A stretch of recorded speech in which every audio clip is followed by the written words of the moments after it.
Does SMTO find that the inter-ministry policy coordination and implementation in this case weak?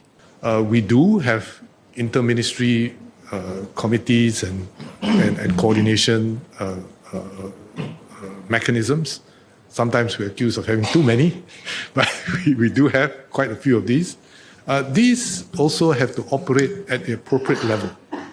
At the policy level, at the SM or DPM level, they tend to deal more with policy and not implementation on a day-to-day or immediate basis.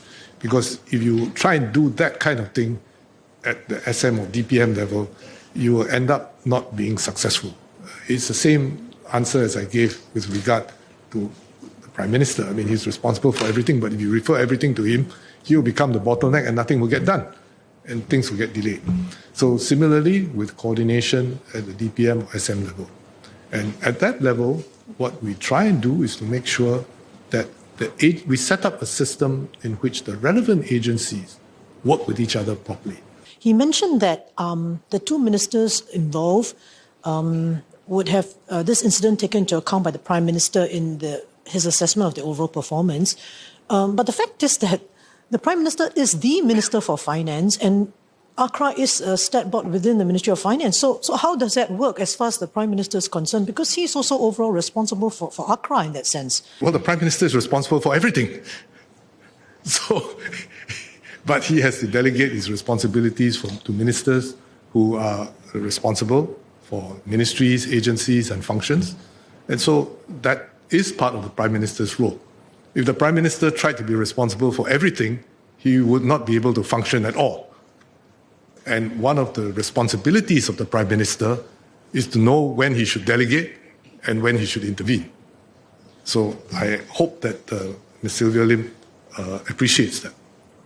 I'm also glad to note that Ms. Sylvia Lim takes accountability, especially accountability of leaders of organization, as something which is very serious and which should be accepted when mistakes are made. I think quite clearly from the report as well as the questions to and fro so far, there's been no malicious intent, no deliberate willful inaction or action. And so it was really everyone trying their best to do what they think is right. And as government business gets more complex, there's so many issues at hand. How do we strike the balance? On the one hand, ensuring that discipline is taken for errors being done and continuing to strengthen the public trust. But on the other hand, to continue to encourage public officers to take calculated risks when necessary so that innovations can still happen, so that things can still move forward and not to always be worried about, what if and then don't do anything at all. I don't think that will serve us well as well. So how do we balance that? I should say that by and large, the public service actually works very well and coordinates very well.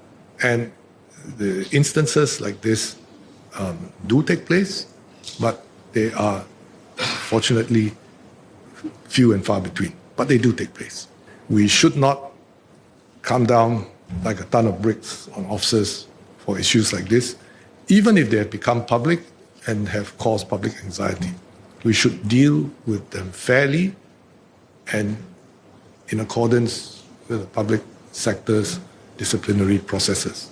And that is the way that we should continue to deal with the public service, so that our public service will continue to do all the things that they need to do for us, including taking calculated risks if we need to, but not